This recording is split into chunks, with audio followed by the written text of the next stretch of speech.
Namaste. My name is François Gauthier. I'm a French journalist and writer living in India. I have this great privilege to live in this wonderful country, which is called India. Today, I want to talk about yoga. As you know, on the 21st June, the Prime Minister of India, Mr. Narendra Modi, has declared several years ago that it would be celebrated the longest day of the year. 21st June is the longest day of the year, so it's very symbolic. It would be celebrated as the International Day of Yoga. Now, yoga has become very popular in the West.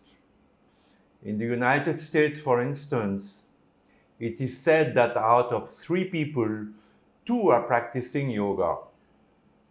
Many of the Hollywood stars do practice yoga, and indeed in some of the films you can witness the fact that they are very supple, very agile, can do some asanas.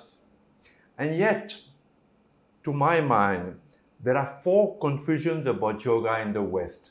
4 confusions, 4 mistakes that Westerners do about yoga. The first one is its origin. Yoga comes from India.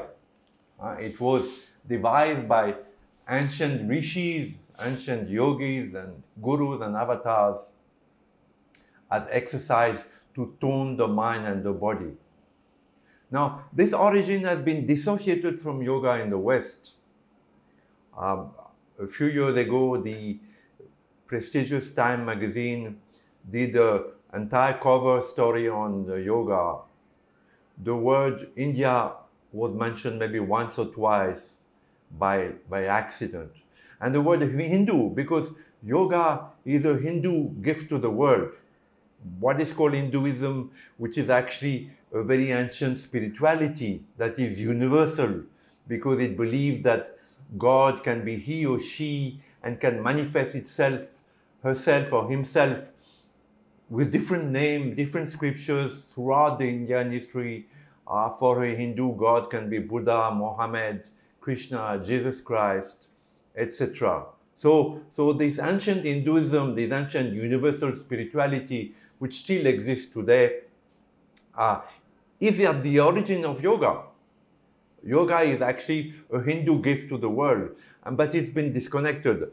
And part of the fault lies, of course, with modern gurus who have marketed India, the yoga abroad, and to make it more acceptable to Westerners, which are basically Christians, they dissociated yoga from its Hindu origin.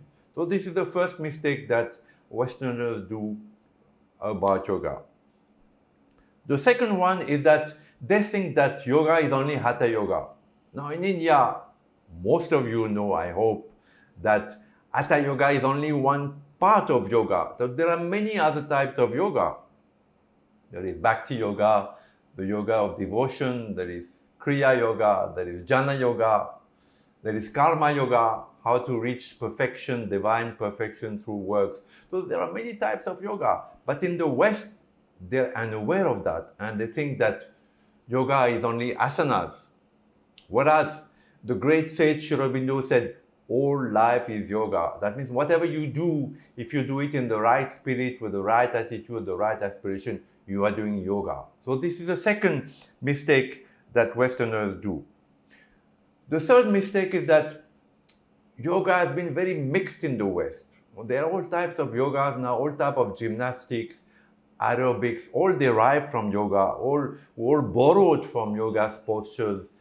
There is yoga in heated halls where you sweat to do yoga. There's yoga in water, so all kinds of yoga. But yoga should be kept in its pure origin. To my mind, in India, there is Ashtanga yoga and Hayanga yoga. These are the purest forms of yoga. There are many teachers, there are many gurus who still teach that yoga in its pure form. So this yoga should be followed in the West.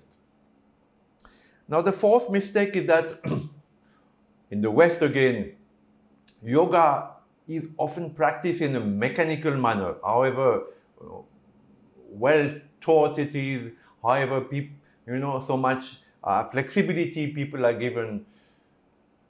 The correct way to practice yoga is with a sense of sacredness. Yoga is a very ancient discipline which was devised, as I said, by rishis, and we should practice it with a sense of gratitude.